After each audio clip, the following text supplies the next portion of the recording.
After reaching Radiant in the first week of the console beta, here's all the important settings you need to know and why I use what I do. Let's get into it.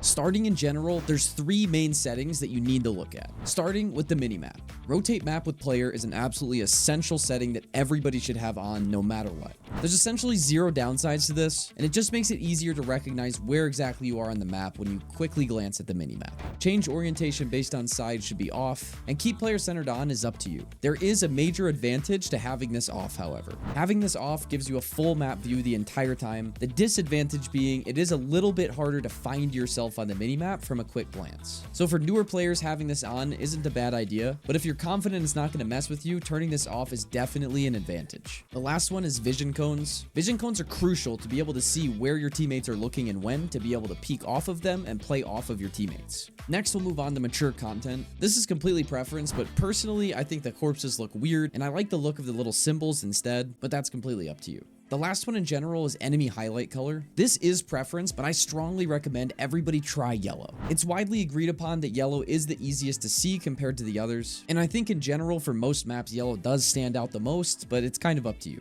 Next, we'll move on to controls. In my opinion, shooting with your bumpers is absolutely crucial in Valorant. You need full control over your shooting, meaning being able to shoot 1 bullet at a time, 2 bullets, 3 bullets, etc. I think generally that's a lot harder to accomplish with triggers unless you have mouse clicks. So for me, bumper shooter makes the most sense. I also think buttons do come down to personal preference, but I will give one recommendation. Any button you have to use while in a gunfight, I highly recommend taking them off your joysticks. Having things bound to L3 and R3 are good, but I think optimally if you can have your joysticks freed up in a gunfight, it makes you so much more consistent. Next, let's move on to aim settings. For pretty much the entire beta, I've been playing on 12-12, but I'll give you guys what, in my opinion, the usable sense range is. I highly recommend everybody be in the range of 10 to 14 with an extreme aim curve on their base sensitivity. My idea behind this is it's very important to be accurate with your micro adjustments, especially long range. And in a game like Valorant where headshots are basically essential, you need to have full control over your micro adjustments to be consistently accurate. A high aim curve allows you to have a lower sense when you're making those fine adjustments, but also have a quicker sense when you need to make a larger flick or turn around for a flash, whatever it is. And doing this on a low sense with a normal aim curve is just going to be really difficult.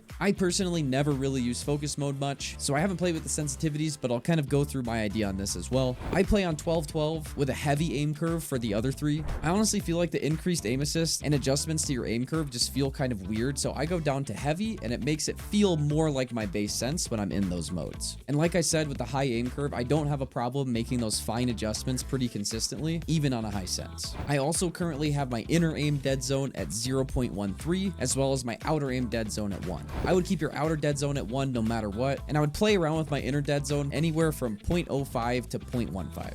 Movement, I actually have 2 different options for you to try out. I'm not 100% sure what the meta is going to develop into, but these are the 2 that I've been personally using. The first one is my walk/run threshold at 0.5 and my movement dead zone at 0.5 as well, which in theory makes it so you cannot walk with your joystick and you have to bind the walk key to one of your buttons to use walk, which I generally think this is an advantage, and you should be using a button to hold to walk instead of just barely moving your thumbstick. So I think these 2 combined generally are a really good idea. The other one that I was trying is my walk/run threshold at 0.75 and my movement dead zone around 0.15. If you prefer to not use a button to push to walk, this is probably the way to go, but if you're comfortable with the other way, I think there is definitely some advantages to it. These are also my advanced settings if you want to copy these. The one that I really want to stress to have off is walk while in focus. Using focus to walk is definitely a crutch that will only be used by lower level players. I strongly recommend not getting into this habit early and learning this way, as it's just going to be a handicap in the future. Next, we can move on to crosshairs. Crosshairs are ultimately preference, but I can give you a couple that I've used over the years. If you like any of these on screen, I'll put the numbers in the description so you can copy them.